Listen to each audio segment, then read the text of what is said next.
जय श्री राधे। आज मैं आप लोगों को रविवार व्रत की कथा सुनाऊंगी और रविवार व्रत कैसे करें इसका उपाय और पूजन विधि भी बताऊंगी। रविवार सूर्य देव की पूजा का वार है। जीवन में सुख समृद्धि, धन संपत्ति और शत्रुओं से सुरक्षा के लिए रविवार का व्रत सर्वश्रेष्ठ है। रविवार का व्रत करने व कथा सुनने से मनुष्य की सभी मनोकामनाएं पूरी होती हैं। मान सम्मान, धन, यश तथा उत्तम स्वास्थ्य मिलता है। सूर्य का व्रत 1 वर्ष या 30 रविवारों तक अथवा 12 रविवारों तक करना चाहिए। रविवार को सूर्योदय से पूर्व बिस्तर से उठकर शौच व स्नान आदि से निवृत्त होकर स्वच्छ लाल कपड़े पहने। तत्पश्चात घर के ही किसी पवित्र स्थान पर भगवान सूर्य की स्वर्ण निर्मित मूर्ति या चित्र स्थापित करें। इसके बाद विधि विधान से गंध पुष्पादि से भगवान सूर्य का पूजन करें। पूजन के बाद व्रत कथा सुने। व्रत कथा सुनने के बाद आरती करें। तत्पश्चात सूर्य भगवान का स्मरण करते हुए ओम सूर्याय नमः इस मंत्र का 12 या 5 अथवा 3 माला जप करें। जप के बाद शुद्ध जल, रक्त, चंदन, अक्षत, लाल पुष्प और दुर्वा से सूर्य को अर्घ्य दें। सात्विक भोजन व फलाहार करें। भोजन में गेहूं की रोटी, दलिया, दूध, दही, घी और चीनी खाएं। रविवार के दिन नमक नहीं खाएं। आइए आगे की कथा श्रवण करते हैं। प्राचीन काल में एक बुढ़िया रहती थी। वह नियमित रूप से रविवार का व्रत करती।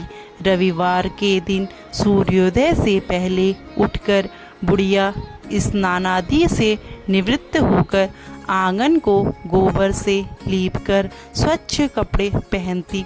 उसके बाद सूर्य भगवान की पूजा करते हुए रविवार व्रत कथा सुनकर सूर्य भगवान का भोग लगाकर दिन में एक समय भोजन करती। सूर्य भगवान की अनुकंपा से बुढ़िया को किसी प्रकार की चिंता एवं कष्ट नहीं था। धीरे धीरे उसका घर धन धान्य से भर रहा था।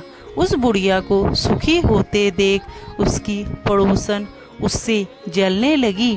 बुढ़िया ने कोई गाय नहीं पाल रखी थी, अतः वह अपनी पड़ोसन के आंगन में बंधी गाय का गोबर लाती थी। पड़ोसन ने कुछ सोचकर अपनी गाय को घर के भीतर बांध दिया। रविवार को गोबर न मिलने से बुढ़िया अपना आंगन नहीं लीप सकी। आंगन न लीप पाने के कारण उस बुढ़िया ने सूर्य भगवान को भोग नहीं लगाया और उस दिन स्वयं भी भोजन नहीं किया। सूर्यास्त होने पर बुढ़िया भूखी प्यासी सो गई।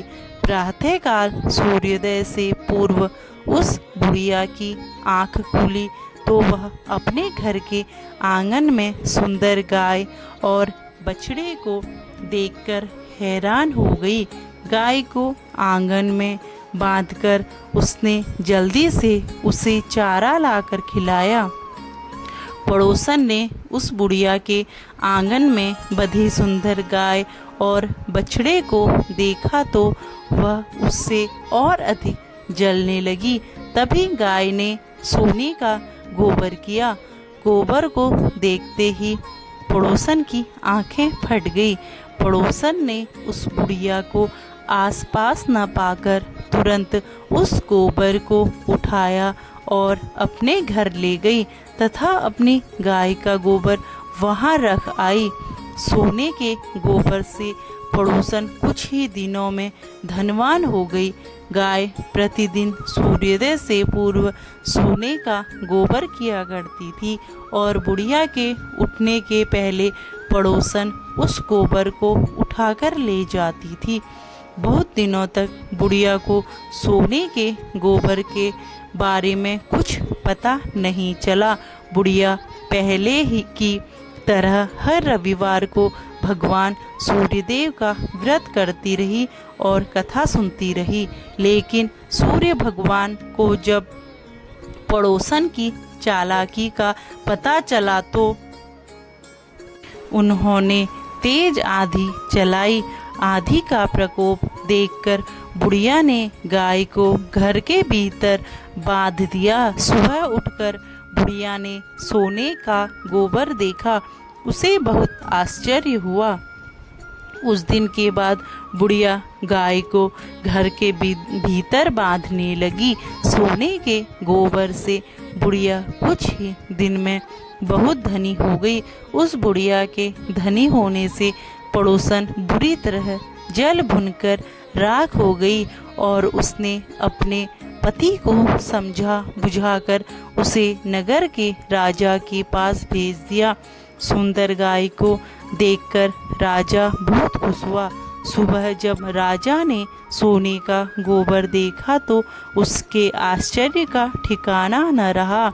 उधर सूर्य भगवान को भूखी प्यासी बुढ़िया को इस तरह प्रार्थना करते देख उस पर बहुत करुणा आई।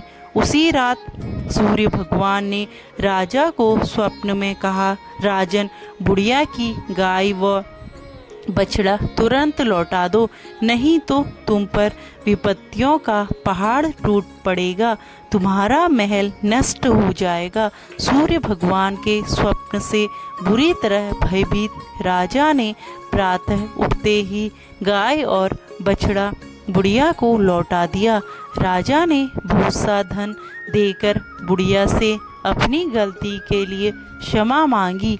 राजा ने पड़ोसन और उसके पति को उसकी इस दुष्टता के लिए दंड दिया। फिर राजा ने पूरे राज्य में घोषणा कराई कि सभी स्त्री पुरुष रविवार का व्रत किया करें।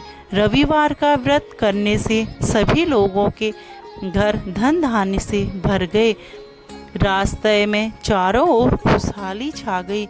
स्त्री पुरुष सुखी जीवन यापन करने लगे तथा सभी लोगों के शारीरिक कष्ट भी दूर हो गए। बोलो सूर्य भगवान।